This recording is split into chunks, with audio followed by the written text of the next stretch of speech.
Recordemos, habíamos visto la regla de transformación para el AMU, esto en el contexto del lagrangiano de Yang-Mills para electrodinámica.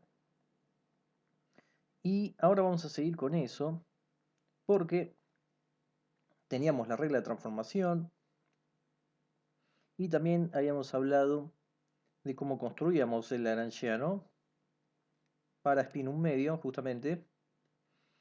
Teníamos dos campos, psi1, psi2, entonces armábamos de la misma forma que ya lo habíamos hecho antes, pero ahora vectorialmente.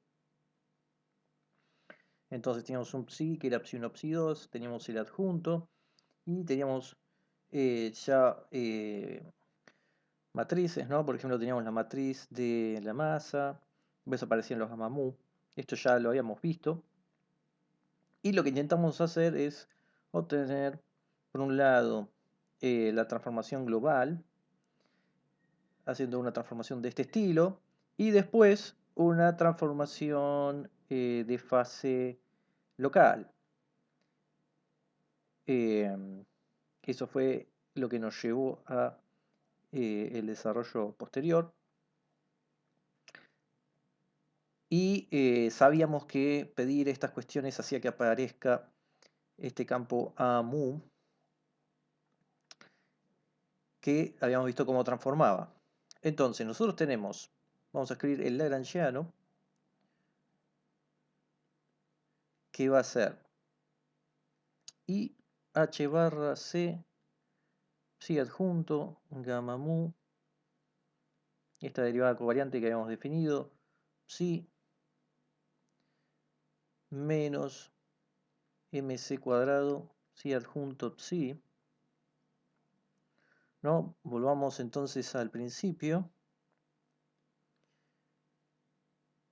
¿no? Que era justamente, lo teníamos acá, ¿no? I h barra c, psi adjunto gamma mu, de mu psi menos c cuadrado, psi adjunto la matriz de la masa y psi. Entonces, es casi lo mismo, pero tuvimos que cambiar la derivada covariante para tener la transformación local, de fase local en SU2, y por eso este cambio de acá. Pero ¿qué pasa? Esto aquí va a ser igual. Vamos a escribirlo. Ahí h barra c, psi adjunto, gamma mu. ¿Y qué pasa si escribimos la derivada covariante? Ya tenemos acá. O sea, vamos a tener un término con la derivada de siempre y el término donde aparecía este campo AMU. Entonces, tenemos por un lado el término de la derivada covariante, la derivada común, perdón, de mu psi. Después tenemos este de acá y lo vamos a poner aparte el término que corresponde a IQH barra C tau por AMU.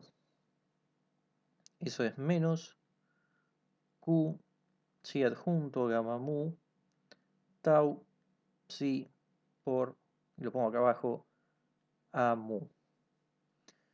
Eso entonces volvamos a la Lagrangiano. Y estamos, como acá hay una derivada covariante, tenemos que agregar todo lo que tenemos de este lado, ¿no? El IH barra C, no, acá exactamente no, sino acá era IH barra C, si adjunto gamma mu. Claro, se va porque lo traía ya la derivada, ¿no? Lo tenía acá abajo, el H barra C, entonces por eso se van un montón de constantes. Pero básicamente es eso. Entonces se puede reescribir de esta forma y el lagrangiano termina siendo invariante ante transformaciones locales de gauge, ¿no? Cuando decimos transformaciones locales de gauge, específicamente habíamos dicho que era la transformación que la vamos a buscar, esta que tenemos acá, es decir, psi pasaba a ser S psi, donde la S era E a la menos IQ tau por lambda x sobre h barra c. Esta era una transformación local de SU2. Entonces armamos todo para que uno pueda transformar tranquilamente y siga manteniendo lo mismo, sin variante. Eso por un lado, ¿no? Eso era para la parte del S, ¿no? Eso hacía la transformación local, pero también eso incluía el cambio de la mu. Así que este cambio es necesario también para obtener una transformación de fase local de SU2. Entonces, ahí tenemos el lagrangiano, pero nosotros metimos un campo a mu que en el fondo es vectorial porque tenemos a1 mu, a2 mu, a3 mu. ¿Qué pasaba? Vayamos a cuando vimos el lagrangiano de Proca, ¿no? Nosotros pasamos por el de Dirac y cuando vimos el de Proca, justamente lo que hacíamos es fijarnos. Cuando uno partía de este lagrangiano, del lagrangiano de Proca, uno obtenía la ecuación de Proca, etc. Pero bueno, justamente este era un lagrangiano que nos daba una ecuación para spin 0, por ejemplo, spin 1, y en particular nosotros habíamos visto que nos daba para un campo sin masa. De hecho, con el lagrangiano que teníamos acá obteníamos un término que tenía una masa, pero lo pedíamos que sea 0 para que el campo no tenga masa. Entonces ese va a ser el lagrangiano que nosotros necesitamos para el campo AMU, que va a ser 1 menos 1 sobre 16pi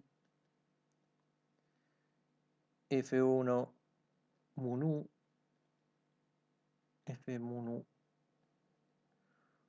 Este también es 1, vamos a poner el 1 acá.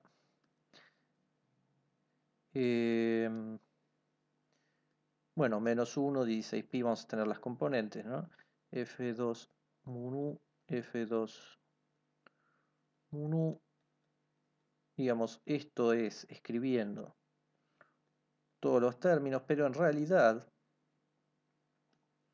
nosotros lo teníamos escrito más compacto. Específicamente lo teníamos de esta forma. Menos un 16pi F mu nu F mu nu. ¿No? Entonces eso era lo que teníamos para Proca. Que acá no lo tenemos así, porque en realidad nosotros habíamos definido el F mu nu acá, como de mu a nu, de nu a mu. Pero acá sí lo tenemos el menos 1 sobre 16pi. Y claro, está este otro término. Que este término, digamos, el término de masa, 1, 8pi, masa de A, C, H barra, cuadrado, a nu, a nu. Claro, este lo excluimos.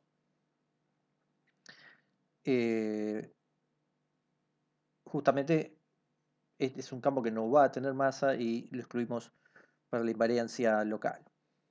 Ahora, el tema es que este F mu nu no va a ser lo que teníamos ahí, específicamente de mu a nu, de nu a mu. En realidad, F mu nu va a ser, en este caso,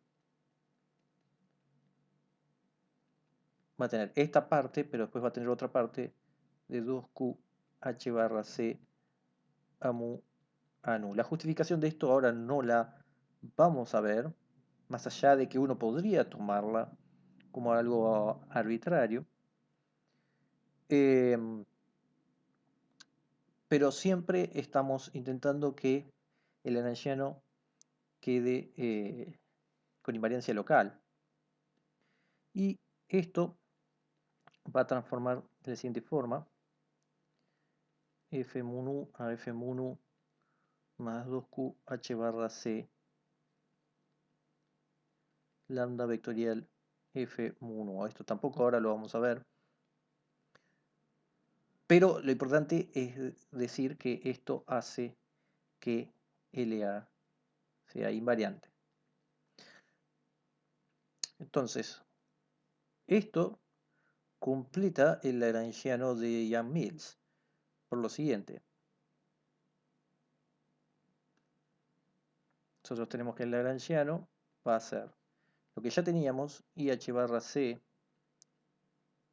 psi gamma mu de mu psi menos mc cuadrado psi adjunto psi, y ahora le metemos la parte del campo, 1,16 pi f mun u, y el término que quedaba acá al costadito,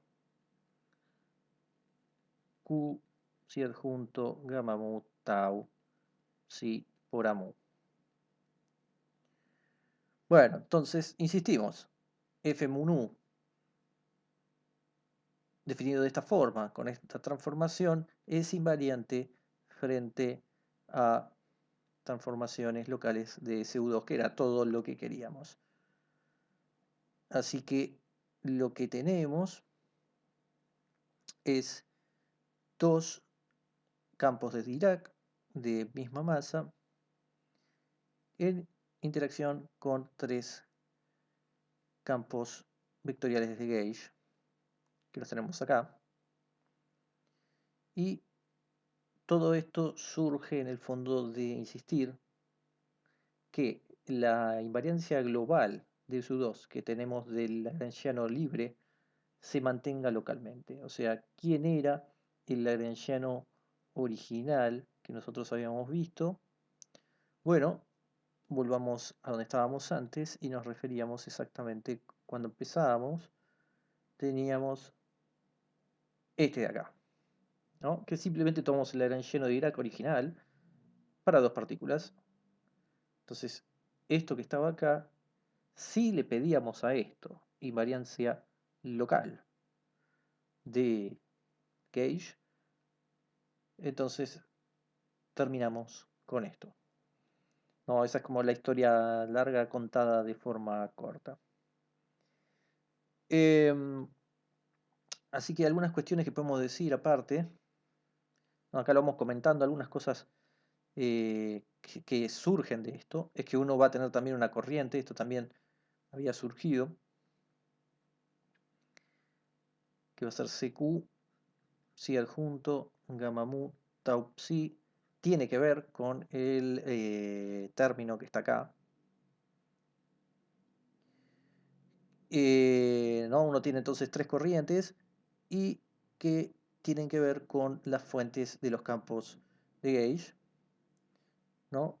Y si pensamos en el lagrangiano solo para los campos, entonces uno tiene, lo escribo acá, es menos 1,16 pi f mun u menos, y a uno puede escribir el otro término como 1 sobre c j mu por a mu. Como había dicho, este término tenía que ver con el término que estaba acá. Y esto está relacionado, no lo vamos a ver tampoco, pero está relacionado con el lagrangiano de Maxwell y puede dar lugar a las ecuaciones de Maxwell en sus distintas versiones. Otra observación que podemos decir es que la versión original de Yang-Mills no tenía que ver con esto. De hecho, ellos lo pensaron para describir partículas compuestas. Por lo tanto, digamos, tuvieron bastantes problemas en poder usar esto para describir la teoría que ellos pensaban, o sea, las observaciones. Estaban pensando en un sistema de protón-neutrón, por ejemplo, y Entonces, cómo surge no tiene que ver con cómo termina funcionando, pero eso pasa mucho en la historia de la física. Así que otra observación que podemos hacer es que hay que recordar que la implementación de este modelo por Ian Mills en comparación con las ideas originales que por ejemplo tenía Weil, tienen que ver con pasar de algo que es eh, conmutativo a algo que no es conmutativo, ¿no? Al pasar a tener matrices de 2 por 2 que no conmutan, a tener constantes, ya la dificultad se hace más grande. Pero aún así, adaptando todo, surge lo que hemos podido ver. Eso es lo más importante.